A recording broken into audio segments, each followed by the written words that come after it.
में विजिट कर रहे थे, ऐसे करते थे, बोले निलंबित करूंगा, काम से निकाल दूंगा। कौन से ऑफिसर को आपने निलंबित करा, किसके खिलाफ आपने आवाज उठाई? और रहा सवाल आपने लॉकडाउन का जो पूछा, ये असंवैधानिक है, मजाक है। 2 दिन से चल रहा है लॉकडाउन, लोग रोड पे घूम रहे हैं, रिक्शे चल रहे हैं, अरे कार्रवाई कौन करेगा? तो हमको सिर्फ नंबर ऑफ डेथ बचाना है। पेशेंट तो ऐसे ही ठीक होते जा रहे हैं, देश में 3 लाख में से 1.5 लाख पेशेंट ठीक हो गए। कि कारोबार को लेके लोग ज्यादा चिंतित है और उसकी वजह से लोगों को हार्ट अटैक आ रहा है या बीमार हो रहे हैं लोग।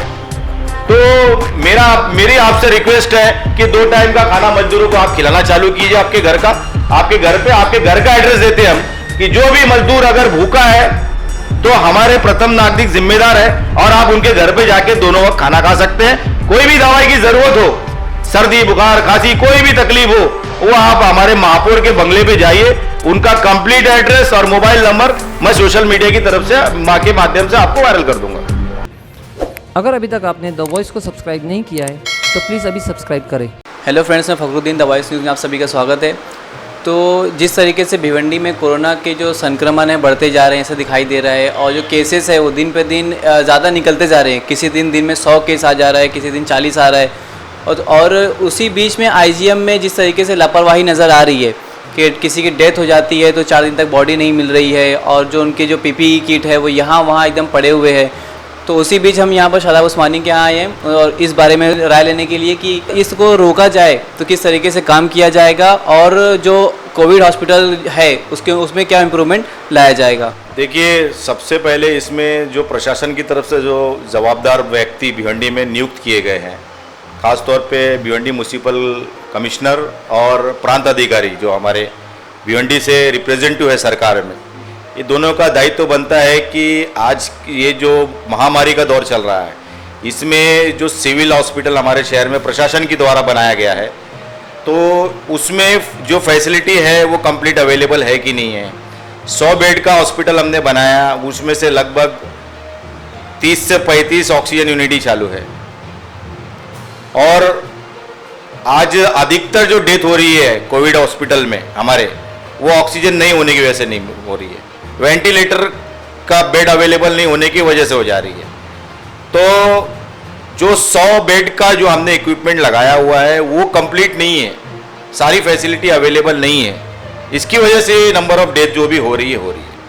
तो मेरा सबसे पहले तो भिवंडी शहर के नेताओं पर सवाल है, खासतौर पे भिवंडी शहर के 2 आमदार, एक जो भारतीय जनता पार्टी से बिलोंग करते हैं, एक समाजवादी से बिलोंग करते हैं। दोनों को कि कुछ दिन पहले भिवंडी आईजीएम हॉस्पिटल को लेके काफ़ी होड़ लगी थी क्रेडिट लेने को। कोई बोलता है मैंने कई 100 करोड़ दिया, तो कोई बोलता है कि वेंटिलेटर यूनिट मैंने चालू किया, सिटी स्कैन मैंने चालू किया, कोई ओपनिंग सुबह कर रहा है तो कोई शाम को कर रहा है। लेकिन ये जो मौतें हो रही है इसकी जिम्मेदारी आप कबूल करने को तैयार नहीं। क्या भिवंडी में जितनी भी ऑक्सीजन नहीं होने की वजह से जो डेथ हुई उसकी जिम्मेदारी आपकी नहीं थी? क्या ये आपका दायित्व तो नहीं बनता कि ऑक्सीजन नहीं होने की वजह से डेथ हो रही है तो आप जो है वो उसमें ऑक्सीजन की कैसे अवेलेबिलिटी करा सकते हो? जबकि भिवंडी में हमने देखा तो कि कुछ नगर सेवकों ने, कुछ समाज सेवकों ने अपने अपने वार्ड में ऑक्सीजन यूनिट बनाया। जब इंडिविजुअली कोई व्यक्ति कर सकता है, समाज सेवक कर सकता है, आप आमदार रहते हुए सरकार में सिर्फ लेटर देते हो, सिर्फ मांगनी करते हो। और अभी ये जो मजाक आपने किया 7 करोड़ रुपया जो आपने शहर में लाया, रईस शेख साहब से मैं मुखातिब होना चाहूंगा कि मोदी जी को हम झेल रहे हैं, एक और मोदी हमारे शहर को नहीं चाहिए। 7 करोड़ रुपया आपने शहर को दिलाया, तो फिर अंबरनाथ को किसने दिलाया, मुमरा को किसने दिलाया, थाना को किसने दिलाया, और कल्याण और उल्लासनगर को किसने दिलाया? और अच्छा 7 करोड़ अगर आपने दिलाया मान भी लिया जाए तो कितनी शर्म की बात है कि भिवंडी 2.5 कॉन्स्टिट्यूएंसी का मालिक नगर पालिका और अंबरनाथ जो है सिर्फ 1 एमएलए कॉन्स्टिट्यूएंसी का मालिक, उसको भी 7 करोड़ मिलता है, तुमको भी 7 करोड़ मिलता है। तो तुम्हारी उपलब्धि क्या? ऐसी क्या मांग किया आपने कि 7 ही करोड़ मिला आपको? अंबरनाथ को 7 करोड़ मिला तो आपको तो कम से कम 15 करोड़ मिलना चाहिए था। तो ये लेटर दे के क्रेडिट लेने का चक्कर आप छोड़ दे, और मैं उनके भक्तों से कहना चाहूंगा कि भक्तगिरी खत्म करे, शहर इसमें बर्बाद हो रहा है। आपका यह सवाल होना चाहिए था कि साहब आपने सिटी स्कैन, आपने करोड़ों रुपए दिए, कहां गए? नगर पालिका में आज जो कोविड हॉस्पिटल जो चल रहा है उसके अंदर जो अवेलेबिलिटी नहीं है। आप तो जब पहले हॉस्पिटल में विजिट कर रहे थे ऐसे करते थे, बोले निलंबित करूंगा, काम से निकाल दूंगा। कौन से ऑफिसर को आपने निलंबित करा है, किसके खिलाफ आपने आवाज उठाई? जब आप कोविड हॉस्पिटल में किसी डॉक्टर की गलत नीतियों की वजह से, किसी आरोग्य अधिकारी की गलत नीतियों की वजह से जो डेथ हो रही है या सामान अवेलेबल नहीं है, तो कौन से ऐसे अधिकारी पे आपने कार्रवाई की मांग की असेंबली में, या कौन से अधिकारी को आपने निलंबित किया? आज कोविड-19 महामारी का दौर है, तो ऐसे हालात में भी अगर आप जो है राजनीति करने से उब रहे नहीं है, तो बहुत ही दुर्भाग्य की बात है। माननीय प्रथम नागरिक और उनके सहयोगी नगर सेवक द्वारा पोगोवा में हॉस्पिटल बनाया जा रहा है। ये तो वैसी बात हो गई कि बीएससी किया है, एचएससी नहीं किया है। अरे आपके जो आईजीएम हॉस्पिटल जो आप ऑलरेडी चला रहे हो, वहां पे फैसिलिटी नहीं है, एचएससी में फैसिलिटी नहीं है, बीएससी की तैयारी चल रही है। अरे जहां पर आपने इक्विपमेंट पूरा अवेलेबल करना चाहिए वो पहले कर देना चाहिए, बाद में आपको उधर का ध्यान देना चाहिए, मेरी ऐसी सोच है। तो सादाब भाई, जिस तरीके से अभी मेयर ने 15 दिन का लॉकडाउन लगाया है, और साथ ही साथ में क्या ये कोविड हॉस्पिटल के लिए क्या नगर सेवक और महापौर की जिम्मेदारी नहीं बनती है? बिल्कुल बनती है। वो शहर के प्रथम नागरिक है और सरकार तक हमारी आवाज पहुंचाने के जिम्मेदार वही है। लेकिन दुर्भाग्य की बात है कि एक कोविड हॉस्पिटल जो आईजीएम हॉस्पिटल में चल रहा है, उसमें 100 बेड में वो सारी चीजें अवेलेबल नहीं है जो एक कोविड पेशेंट को चाहिए। उसके बावजूद आप जो है 300 बेड की मांग करते हो, 300 बेड का यूनिट खड़ा करते हो। इसका मतलब तुम कहीं ना कहीं से, जैसे विलासर पाटिल के लिए मशहूर है कि कमाने भी देखता है और खाने को भी देखता है और खिलाने को भी देखता है।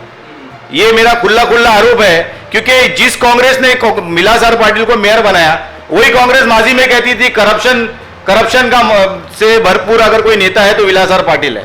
ये मैं नहीं, कांग्रेस बोलती थी।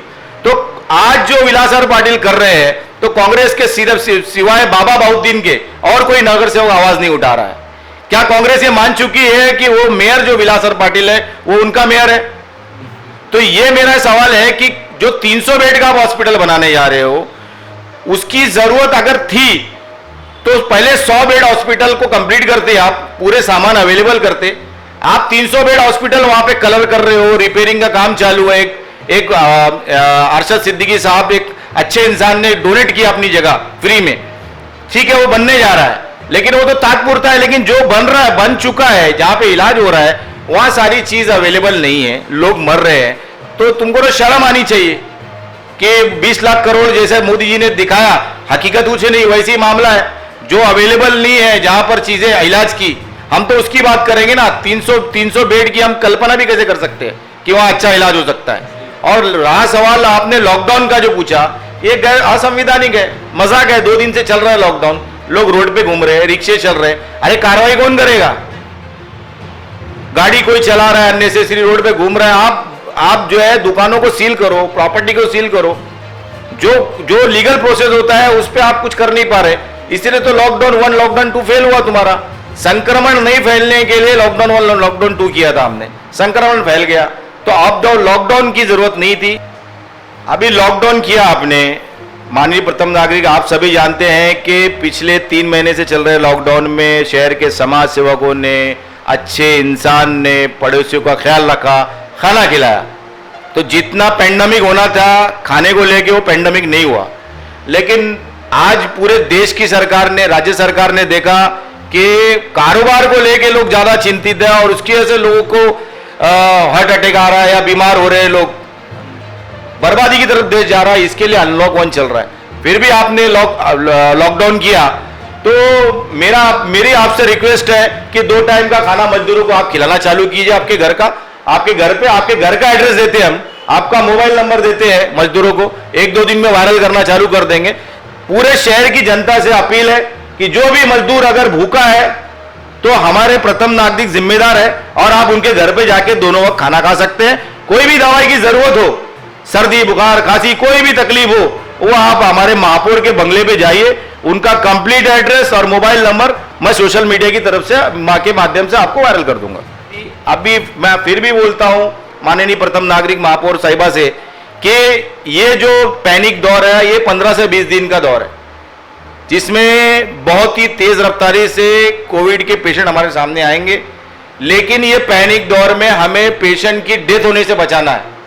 15-20 दिन के बाद ऑटोमेटिकली जिस तरह से हमने देखा कि मालेगांव में ये दौर से गुजरा, मुंबई में मैं एग्जांपल देता हूं, कुर्ला है, तुम्हारा धारावी है, विक्रोली पार्क साइड है, हमने देखा कि 15-20 दिन के बाद धीरे धीरे कोरोना का प्रकोप धीरे धीरे कम होता गया। तो 15 से 20 दिन के बाद ये वायरस कहीं ना कहीं अपनी जो रफ्तार है वो कम करता है और अपनी धार को कम करता है। तो हमको सिर्फ नंबर ऑफ डेथ बचाना है। पेशेंट तो ऐसे ही ठीक होते जा रहे हैं, देश में 3 लाख में से 1.5 लाख पेशेंट ठीक हो गए, हमारे पास आरोग्य सेवा ही नहीं है, फिर भी लोग ठीक हो रहे हैं।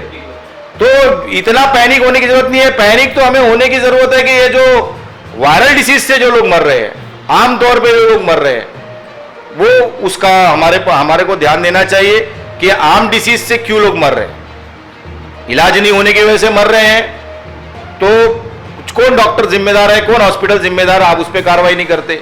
बहुत से डॉक्टर अपनी जिम्मेदारी से भागे हुए हैं, उनके दवाखाने को सील कौन करेगा, उनको तंबी कौन करेगा, आपकी तरफ से कोई आह्वान नहीं, कुछ नहीं। हमारे शहर में 3 कोरोना फाइटर जो हमने देखा मेडिकल फील्ड से, एक डॉक्टर आसिफ साहब, डॉक्टर शाहरुख साहब, और कल हमारे एक लैब टेक्नीशियन की डेथ हुई जुबैर साहब की। तो ये कोरोना फाइटर्स जो इनलिए बोल रहा हूं कि इन्होंने कोरोना के संक्रमण रहते हुए लोगों की खिदमत की, उनको कोरोना हुआ, उनकी डेथ हुई। किस आमदार ने इनके घर का विजिट किया? जब जो कोरोना में जिसकी डेथ हो रही है, आप उसकी प्रशंसा नहीं करोगे, उसको अप्रिशिएट नहीं करोगे, उसको श्रद्धांजलि नहीं दोगे, तो बाकी डॉक्टरों से आप जो उम्मीद कैसे कर सकते हो जो बंद करके भागे हुए?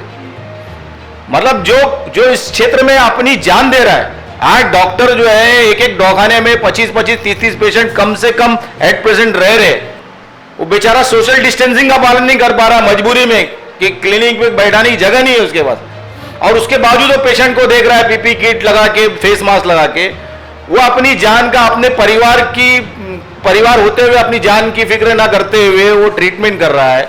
और अगर उसकी डेथ होती है कोरोना से, आप उसके लिए उसके घर वालों को मुआवजा देने की मांग नहीं करते, आप जो है उसको अप्रिशिएट नहीं करते, आप उसको श्रद्धांजलि नहीं देते। कौन से एक डॉक्टर के घर पे आप दोनों आमदार ने विजिट किया, मेयर ने विजिट किया? ये आपका दायित्व बनता है ताकि दूसरे जो डॉक्टर इस तरह की खिदमत अंजाम दे रहे हैं उनको प्रोत्साहन मिले और वो दिल से काम करें, आगे बढ़े। तो बहुत बहुत शुक्रिया शादाब भाई हमसे बात करने के लिए, बहुत सी चीज़ों पे आपने क्लैरिफिकेशन दिया। तो ये बात सही है कि हमारे पास जो आईजीएम में जो हमारे पास जो कोविड की फुल फैसिलिटी नहीं है, उसके बावजूद आप 300 बेड का हॉस्पिटल तैयार कर रहे हो। पहले आप जो अपने घर में है पहले उसको देखें, फिर बाद में बाहर निकलिए।